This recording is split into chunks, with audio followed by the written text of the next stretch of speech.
Kung ako sa Catman ni Casimiro, magabaon ako ng nebulizer.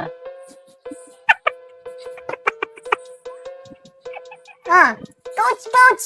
Neb muna tayo, medyo kinakamus na rin nila.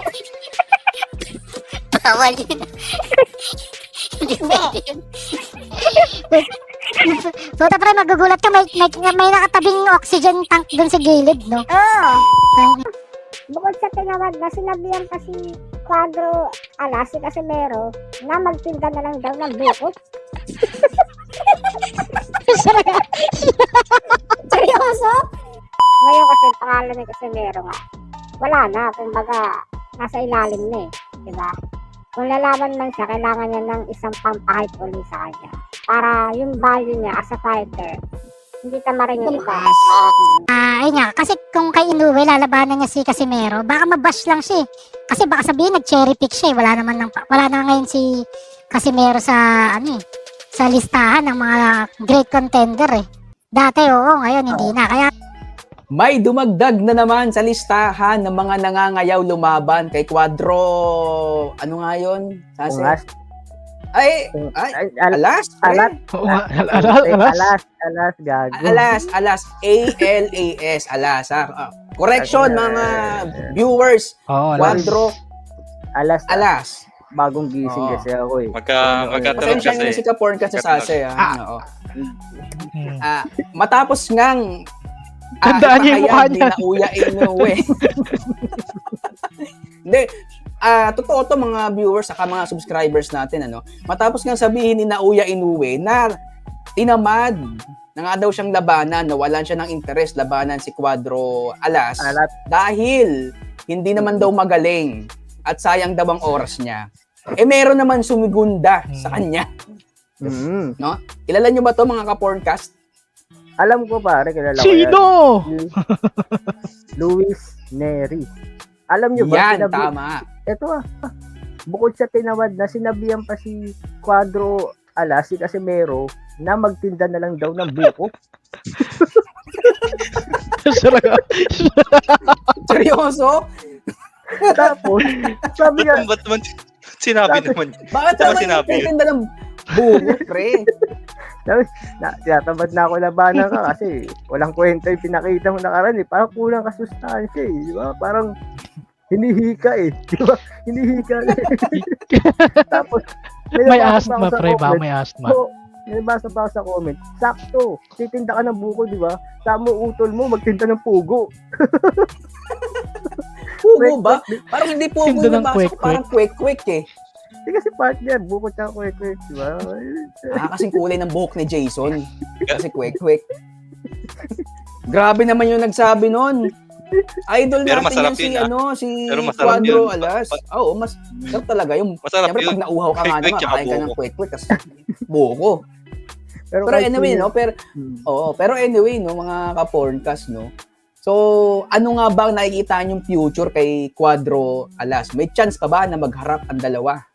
Naoya Inoue at si Cuadro Alas in the Alas. future. O malayo na talaga.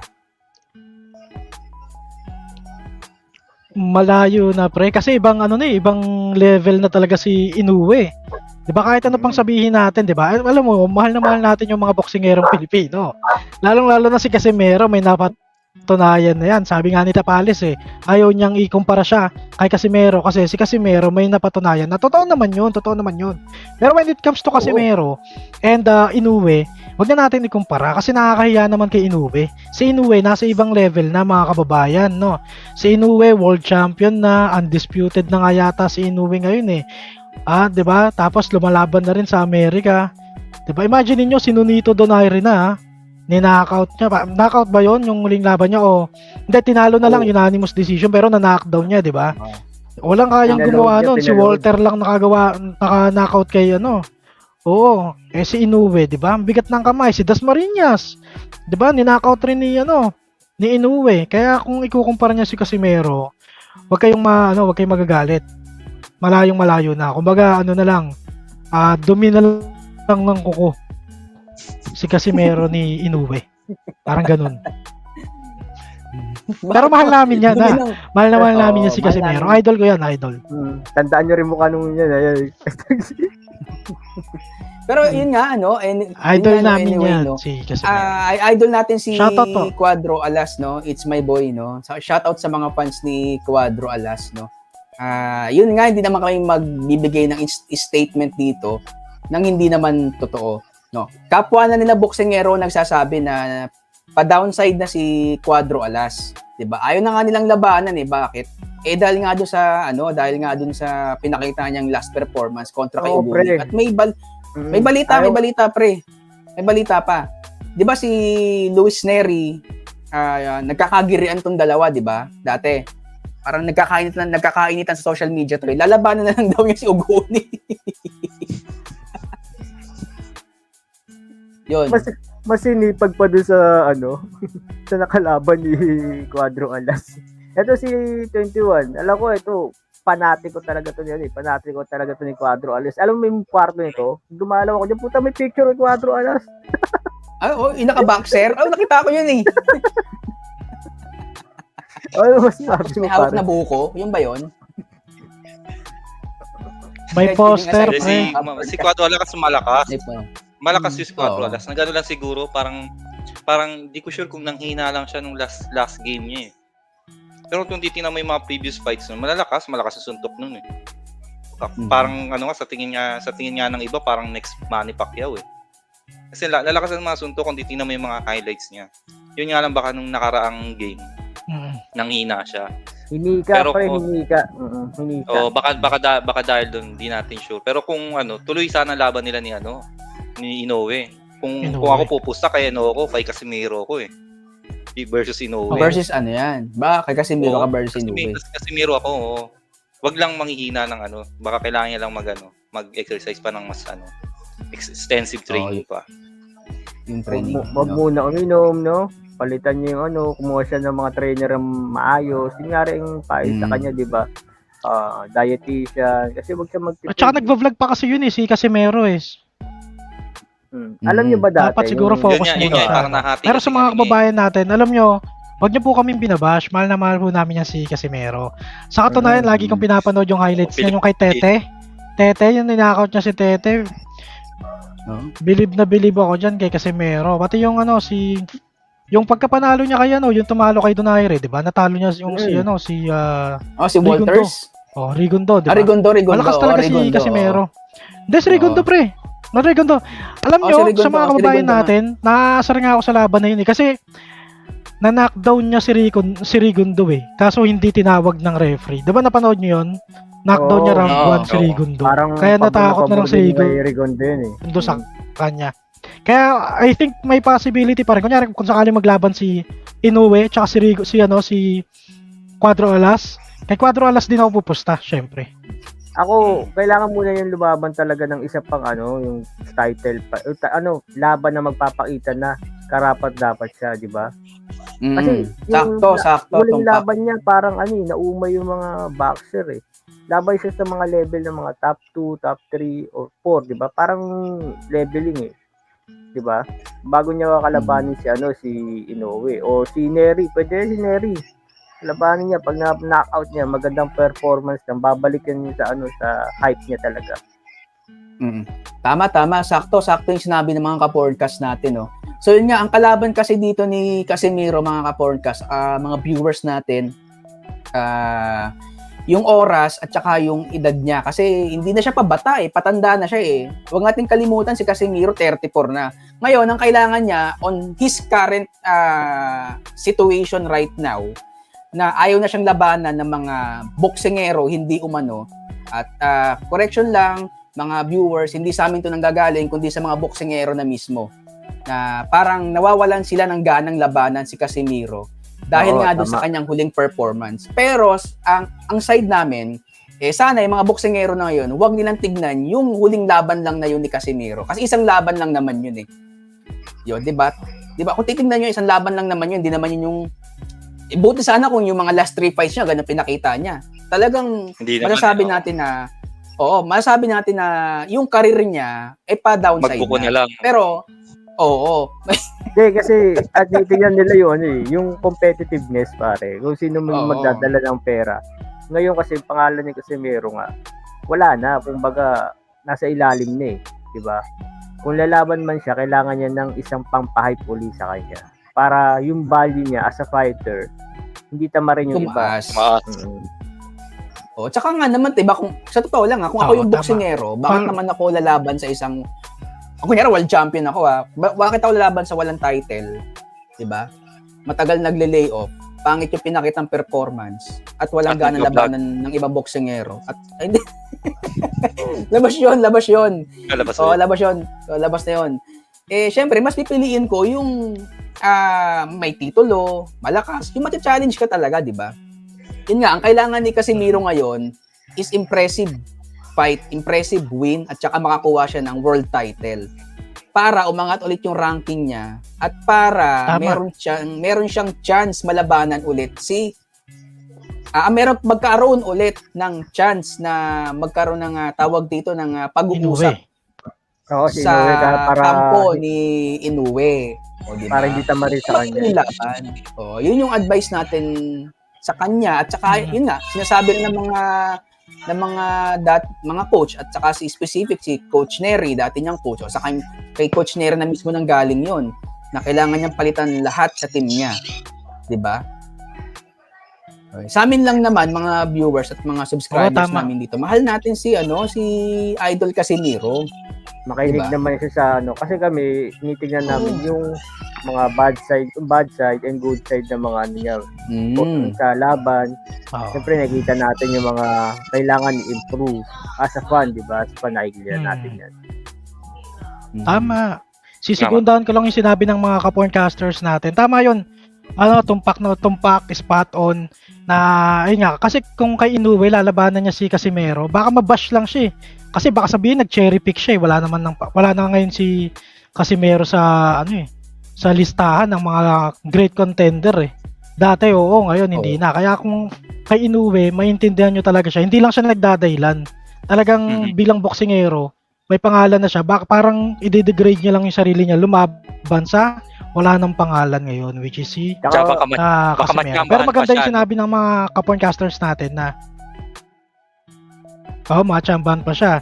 Kaya maganda Baka walang lumaban muna pera. siya sa world champion ulit kung may pagkakataon. Magkaroon siya ng belt. Oo. Lugi si Inoue, parang baka siya lang maghakot ng tao eh, di ba? Lugi si Inoue. Lugi Oo, talaga ganun sa na nga. Tama. Sayang yung panahon kasi imaginein mo 6 months yun pre, magte-training si Inoue tapos mauwi niyang pera parang wala sa 25% ng mga recent purse niya, di ba? So dapat nag-elevate din kasi yung kita niyan kapag dumadami yung belt mo, nagkakaroon ka ng pangalan. Kung lalaban siya kay Casimero, wala na. Expired na yun eh. Kumbaga babalik na lang siya ulit sa dating Yung mga naghahamon nga, kay parang Inoue, demotion. sina di ba? Nangahamon sa kanya sina Tank Davis, di ba yung gwapo ang kalaban ni Tank Davis? Si Ryan Garcia. Ay, yung mga naghahamon sa kanya. Puta, nasan si Casimero doon, di ba? Puta, parang ipot lang ni Ryan Garcia itsura niya. Di ba? parang gano'n. Tsaka yung pera nga, na ipapasok ni Casimero, compared sa mga naghahamon ngayon kay Inoue, wala. Di ba? Wala talaga. Tsaka yun nga yung mga kapwa natin dito na fanatic ni Casimiro, sana maintindihan natin yung side din ng mga may concern sa kanya, yung side din ni Inoue kung bakit sa ngayon ayaw niya pang labanan si Casimiro dahil nga sa current situation ni Casimiro na parang mababa yung criteria, mababa pa yung value ni Casimiro ngayon, wala naman siyang hawak na titulo given ang pangit ng performance niya last time. At syempre si Tapales ang lalabanan, si Tapales ang may belt eh. Natural 'yun, 'di ba? Common sense kumbaga pagdating sa mga unified yun si Tapales boxing analyst. Ba't ko naman pipiliin yung walang belt si Tapales may belt? Hindi si Tapales ang lalabanan ko. Saka parang pangit kasi ng magiging headline nun, di ba? Si Inoue, Monster of Japan. Laban kay Casimero. Ano nga ba yung sinabi mo nakaraan? Ikaw nagsabi na din. Parang tweet ng Pilipinas. Halimaw ng Japan laban sa sisiw ng Pinas. Sisiw ng Pilipinas. Grabe naman kayo. Kit kaya ano sisiw, pre? Kasing kulay ng ano niya. Kasing kulay ng buhok niya. Kidding aside, no? Kinain lang yun. Oo. Diba? Ay, pero hindi natin minamalit yan. Idol okay. natin. Idol natin yan. Sa tingin ko, kailangan niya muna mag-ladder match. Panalunin niya yung every step. Hanggang ma-meet niya yung caliber ni Inoue. Though, kailangan natin bigyan ng chance si Casimiro. Kasi magaling naman talaga si Casimiro. Malakas din sumuntok yun. Yun nga lang, wala nga talaga wala sa ranking. Wala nga lang sa ranking. Kasi tsaka, yung pinakita niya nga yung last fight. Yung last fight niya kasi parang, ano siya. Hinihika. You know? Oo. O, diba? Yun. Sana maintindihan din ng mga viewers natin yung side ng mga boxing analyst, no? Tsaka kalat na kalat kasi sa Facebook, sa social media, talagang, walang gustong lawaban kay Casimiro ngayon. Kasi concern nga sila sa nangangayaw sila lahat. Concern din yung ibang boxer sa hika ni Casimiro. Hindi. Kung ako sa Catman ni Casimiro, magabaon ako ng nebulizer. Coach! Neb muna tayo. Medyo kinakabos na miningat. Bawal yun. Hindi pwede yun. Puta pre, magugulat ka. May nakatabing oxygen tank dun sa gilid, no? Oo. Hinihika ako. Kinakabos ka ng hinihinga. Puka muna. Grabe yung tao ni Gaborn ko sa Sase. Hindi, kidding aside. Pero kidding aside, Kidding aside. Pro Filipino tayo. Oo, all out. Katulad nga po ng sinasabi namin lahat pag nag-reply back kami sa mga comment ninyo.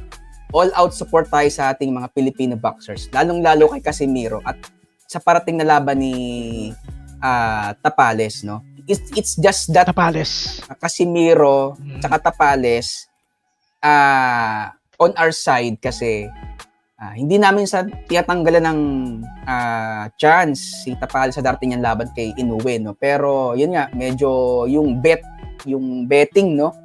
Tsaka sa nakikita ng mga medyo ang tawag doon, llamado si Inoue. Pero wag nating pangunahan. Anything can happen inside the ring hangga't hindi natatapos ang boxing. Pangunahan, ikaw nga nagsabi round 4 lang si Tapales. Sabi nun. Sabi ko 12 rounds. Kilala ko nagsabi nun. Nasa bandang baba. Pero regardless who win, Pilipino pa rin, di ba? Yun yung Hindi. Sa tingin ko, Pilipino pa rin. Regardless who win. Suporta pa rin, syempre.